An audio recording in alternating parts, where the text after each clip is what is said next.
Imagine standing barefoot in a clearing at dawn. The air cuts like glass, and every breath leaves a ghost in front of you. Your stomach twists with hunger. Yesterday's meal was nothing but roots and cold water. Today's hunt will decide whether your family eats or starves. There are no grocery stores, no rifles, no safety nets. Only what you carry, only what you know. This is not sport. This is survival. For thousands of years, this was the morning reality for Native American hunters and Inuit fishers scattered across a continent that could burn with desert heat or freeze harder than stone. Each step into the wild was a test of balance between body and world. Yet these people did more than endure. They built, crafted, and engineered. They read the wind as if it were a book, shaped stone as if it were memory, and turned raw nature into precise instruments of life. Their tools were born not from luxury but from understanding, bones shaped by observation, cords twisted from patience, edges sharpened by wisdom passed down through ritual and song. Today, we'll step into that ancient world to rediscover 10 of the most ingenious hunting tools ever made, creations so refined that even modern engineers would pause in admiration. These were not primitive weapons. They were masterpieces of survival, proof that intelligence does not begin with metal or machines, but with the will to live in harmony with the earth. Among the simplest tools of survival lies a weapon so elegant it almost seems like a trick of physics: the bola. Imagine a hunter standing on the wind-swept plains, gripping 2 smooth stones bound by cords of animal sinew. He begins to spin them above his head. The air hums, a low whistle building to a pulse. With one motion, he releases. The stones explode outward, the cords spreading like wings before twisting in midair, wrapping tight around the legs of a fleeing deer. The hunt ends in seconds. The bola works through pure motion and instinct. As it spins, the weights generate centrifugal force, stretching the cords to their limit. When released, that energy converts into flight, and the cords coil on impact, locking around anything they strike. It is physics and grace. Survival turned into art. Across the Americas, from the Great Plains to the southern deserts, hunters refined the bola into countless forms. The Mapuche and Tehuelche peoples used heavier versions to bring down guanaco, or ostriches, while lighter bolas captured birds mid-flight without breaking their wings. Children practiced with small wooden bolas, learning aim and rhythm long before they could hunt. But the bola was more than a weapon. It was a tool of strategy. Thrown ahead of a herd, it could redirect animals into traps or toward waiting hunters. Some even carried bolas for defense, to tangle the legs of wolves or predators. Decorated cords and polished stones turned each one into a personal signature, a symbol of pride and lineage. Simple, silent, reusable. The bola proved that sometimes the most brilliant inventions come from understanding the wind itself.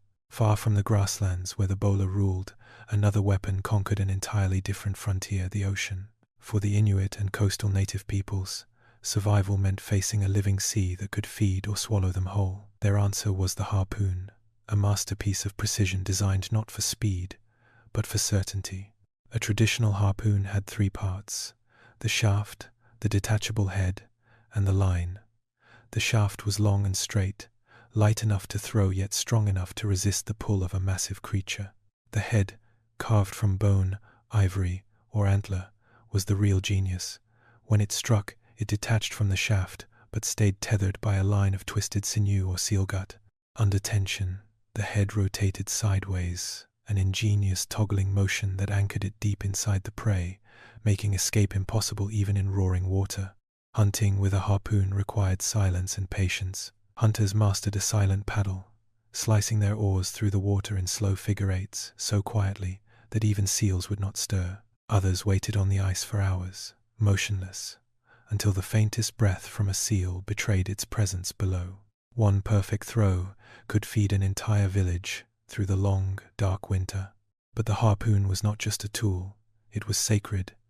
Men carved and shaped, women prepared the lines, and together they dedicated each harpoon in ceremony before the first hunt.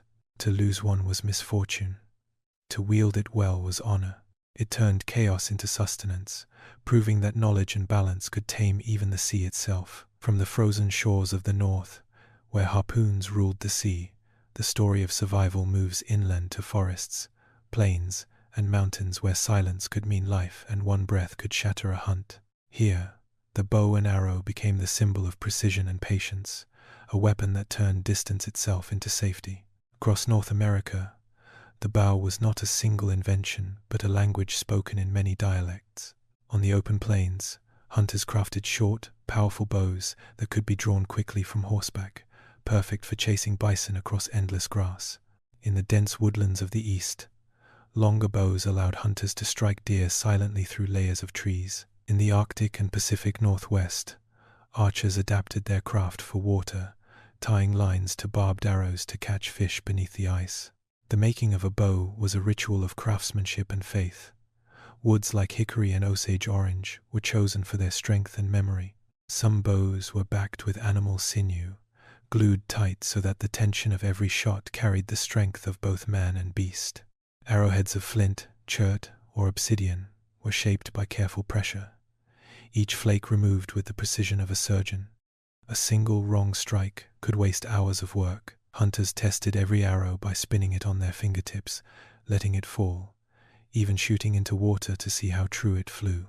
They said the string of each bow had its own voice, a sound that could tell if it was ready to kill or still needed time to rest. The bow was not only technology, it was philosophy. Every hunter knew, once released, an arrow could not be recalled. So they prayed, asking forgiveness before every hunt, for taking life was never casual. Even after firearms arrived, many native warriors kept their bows, trusting the silence of wood over the noise of gunpowder.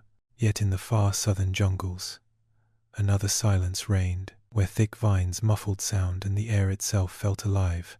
Hunters used a weapon that required no string at all, the blowgun, a simple tube, straight and smooth as bone, often carved from palm or hardwood, sometimes over 7 feet long.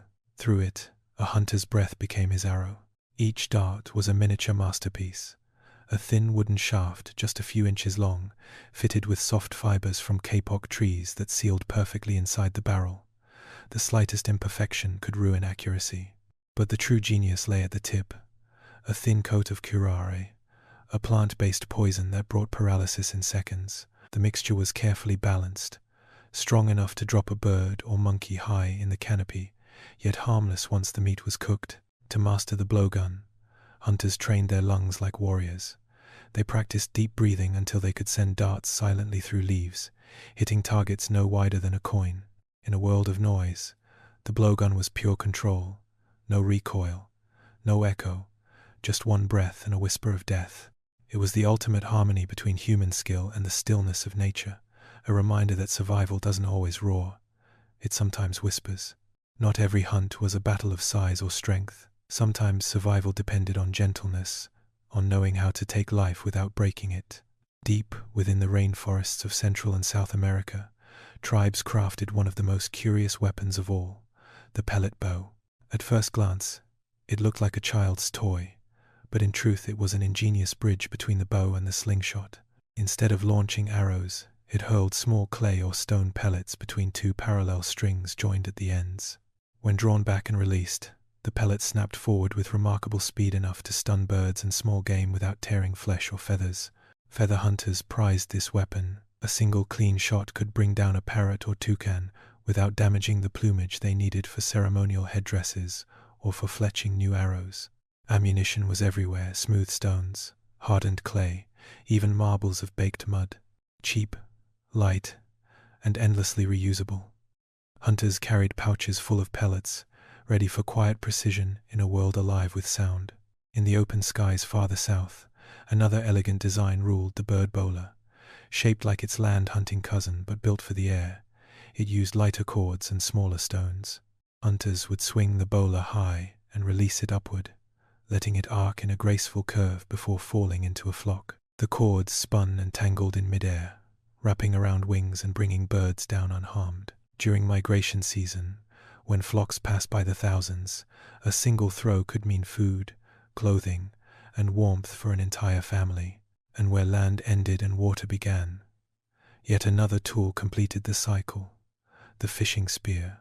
In the frozen lakes of the north, hunters cut holes in the ice and waited in stillness, eyes trained on the shadowed water below. The spear's backward-curving prongs, called kakivak, by the Inuit ensured that once a fish was struck, it could not slip free. Standing against wind and cold, hunters learned to read the light, to strike not at the image but just ahead of it, compensating for the refraction of water. Every catch was a lesson in patience and physics. Each fish was shared elders first, then the rest of the camp. Together, the pellet bow, the bird bola, and the fishing spear showed that survival was not always about force. Sometimes it was about rhythm, respect, and the quiet intelligence of living in balance with the world. Long before iron or steel ever touched their hands, native hunters shaped blades from stone, bone, and instinct. The knife was not just a tool, it was an extension of life itself. Among the Inuit, one design stood above all others, the ulu.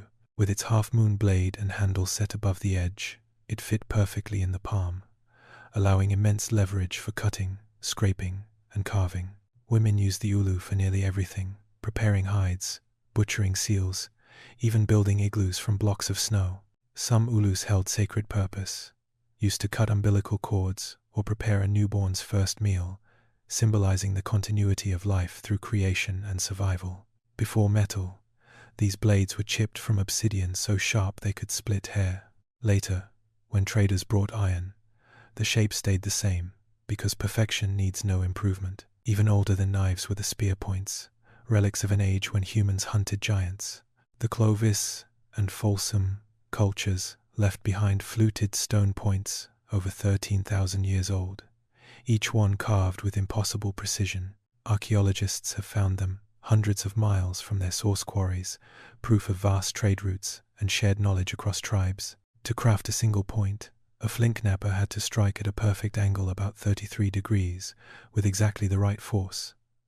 One mistake shattered hours of labor, but when finished, the point could pierce hide thicker than armor. Some have been discovered lodged in the bones of mammoths and giant bison, frozen testimonies of humanity's earliest engineers.